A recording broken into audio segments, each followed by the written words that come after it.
Hello, everyone. I just wanted to add a little additional context around, why I've been going through the topic of salvation over the last couple of months, and putting together some videos that are, get into a little bit of the nuance of it, and why that's important. I mean, the primary reason for it was just my belief that there's a real possibility that we are right here at the very end of the age, and that there might not be a whole lot of time for us to figure out our salvation and come to the faith. But there are other secondary reasons, and one of those secondary reasons is about knowing your enemy, who is Satan, and it's interesting, but one of the many incredible deceptions that Satan um, has pulled over on us is we live in a culture today, and probably for the last several centuries, where it's as if he doesn't even exist. No one really even thinks about him or talks about him, or takes it seriously, the possibility that we all could in real time being deceived in a lot of different ways, and being led astray from salvation.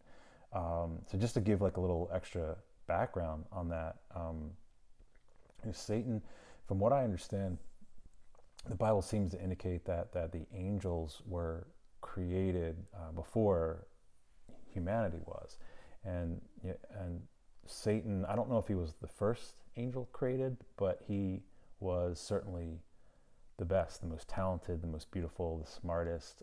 He had the highest ranking position in heaven as one of God's cherubim, and he had an enormous amount of influence within that realm.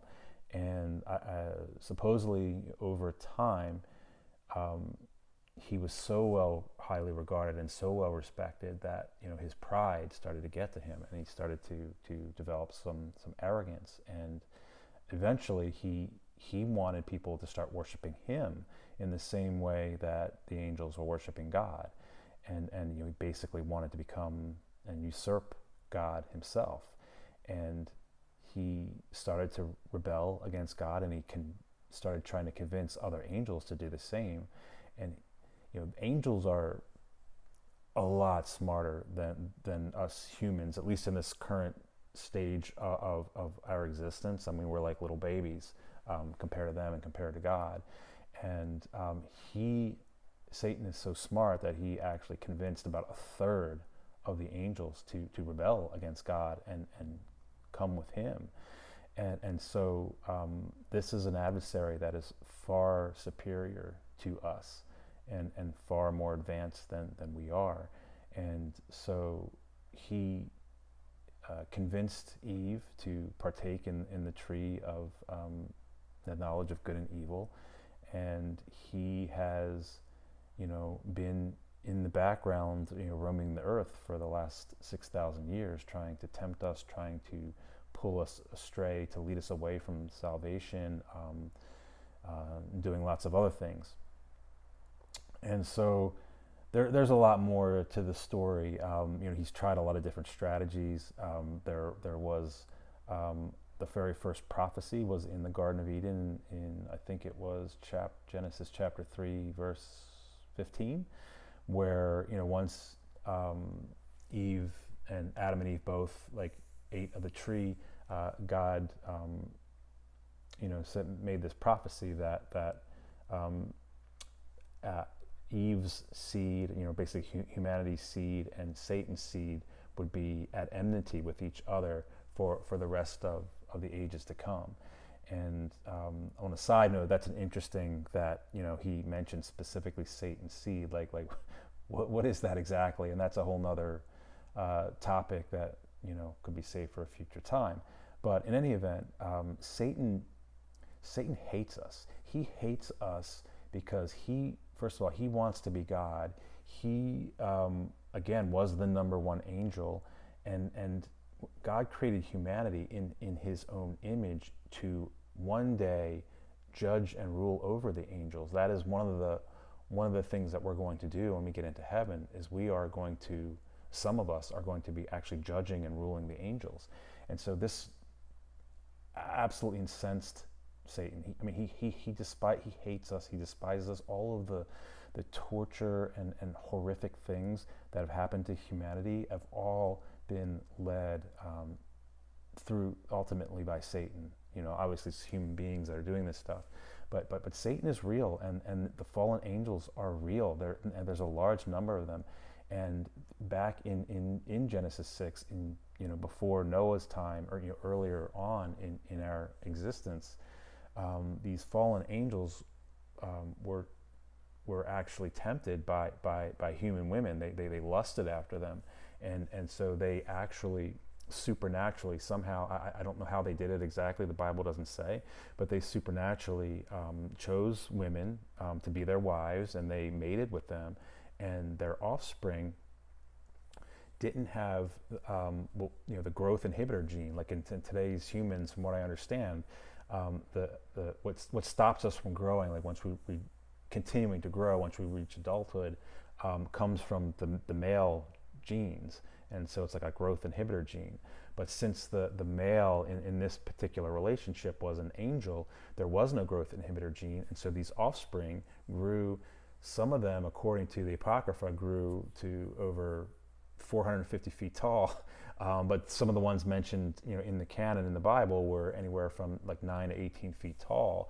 And they just terrorized humanity. Like they literally would eat humans. Like they just tortured humans. I mean, like it was just this horrific time in the pre-flood time, and one of the main reasons why God flooded the world.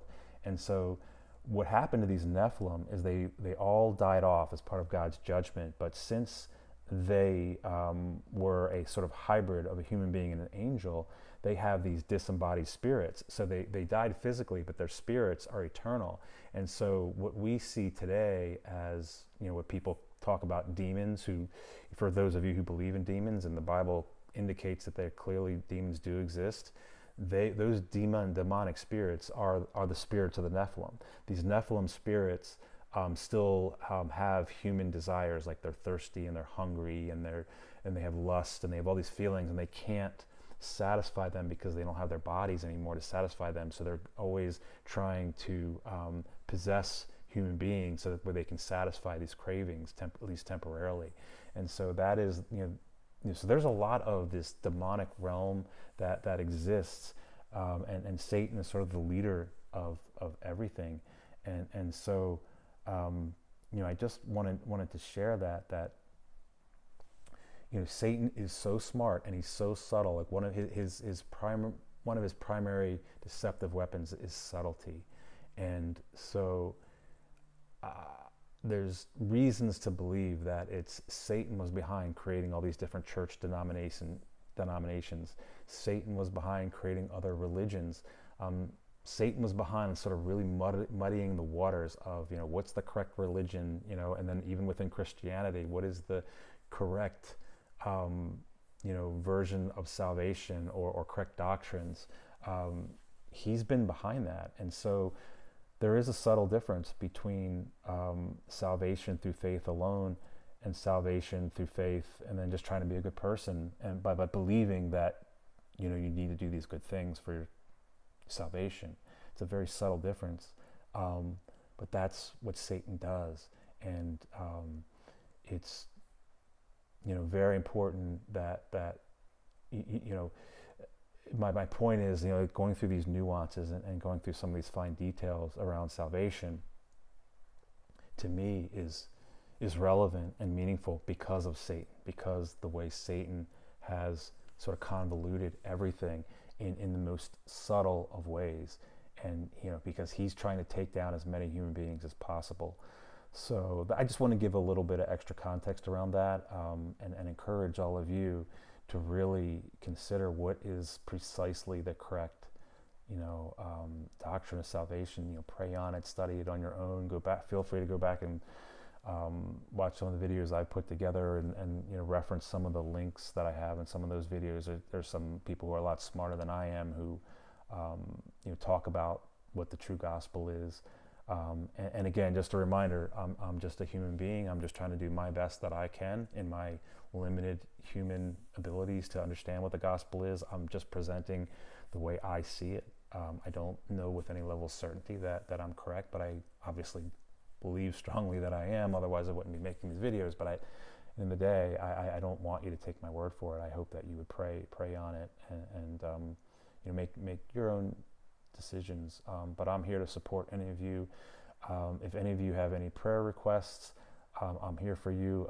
Feel free to let me know. I will pray for you, and just want to lift all of you up in finding your faith and your relationship with Jesus, and finding a path that will be peaceful, full of love, and full of harmony. And so, thank you so much, and God bless you.